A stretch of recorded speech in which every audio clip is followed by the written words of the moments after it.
part of what I'm trying to do is I'm creating different modalities for men to join together and get a good workout for their masculine health. And So that's what it's going to look like.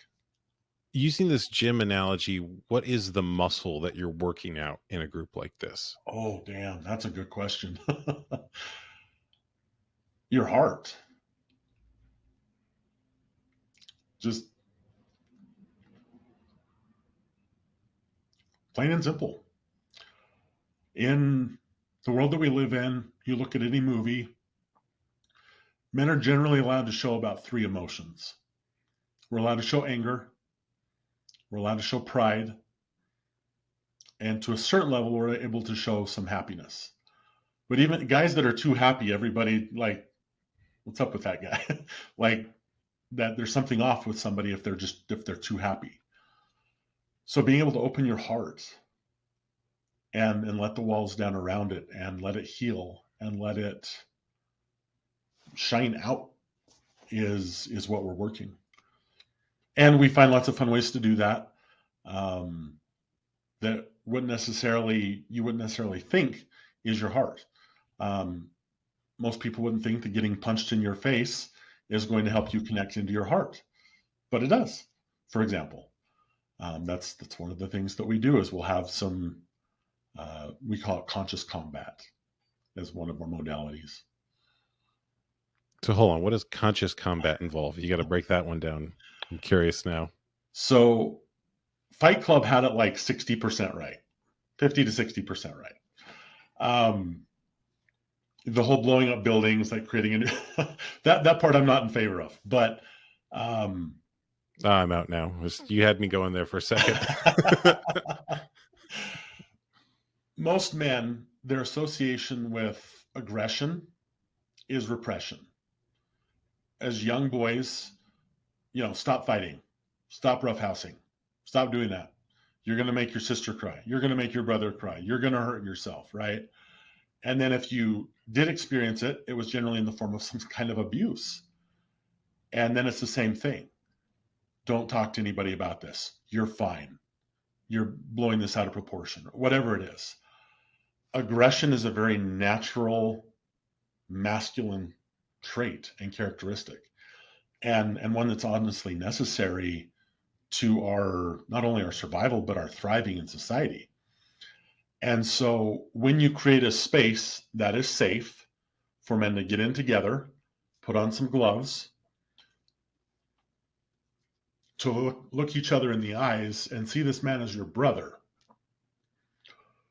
and meet him in that space and say, this is my intention.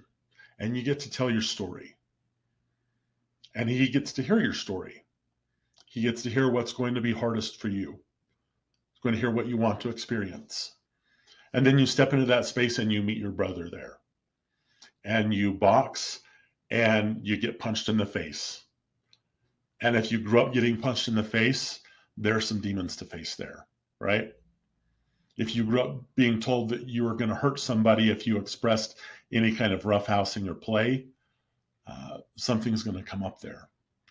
And so more often than you would believe, after a 2-minute round, you're tired, but you're crying too. You're crying because you finally got to this place to where you could release the shame, the guilt, the conditioning, the resentment, whatever it might be around that. And in that, you find liberation. So that's really interesting to me. It sounds like you're separating the aggression from the animosity. Because for most people, the only time they punch someone in the face is if they really don't like that person.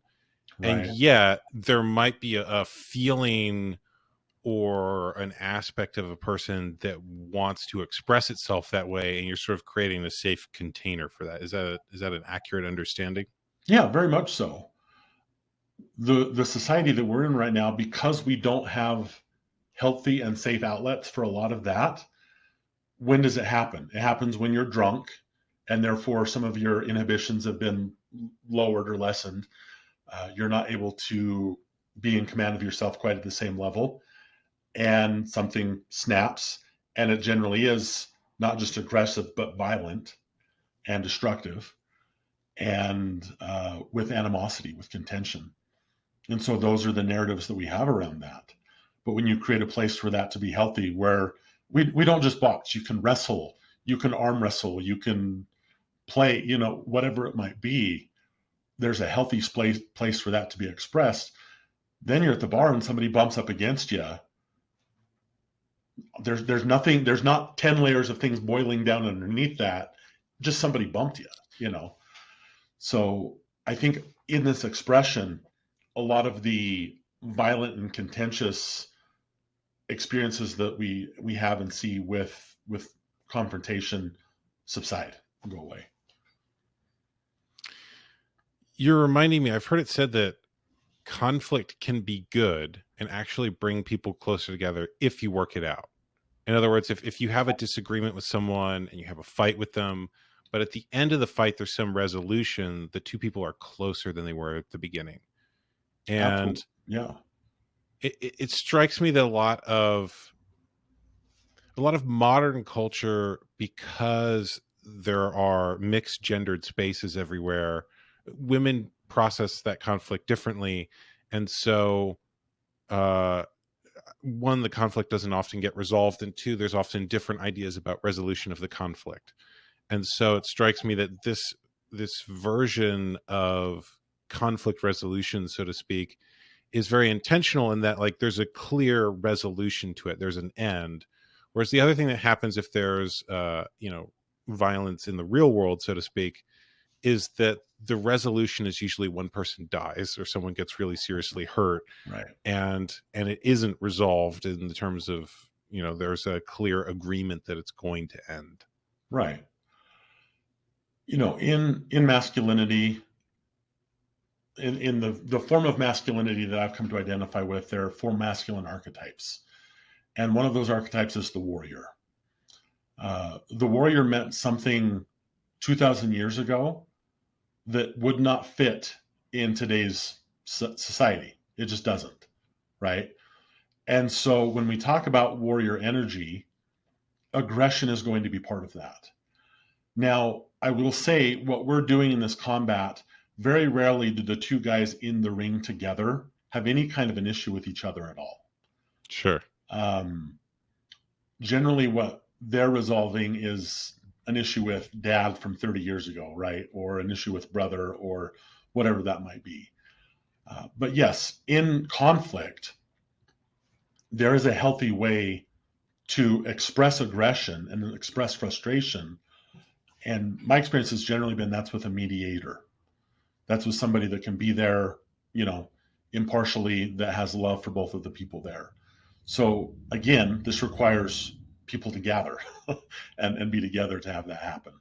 And, we have a whole process for that, for conflict resolution as well, that we experience. But I would very much agree, like, as we learn these skills and as we get rid of a lot of the repressed emotion, not get rid of, but express a lot of the repressed emotion, conflict resolution becomes much easier, much easier.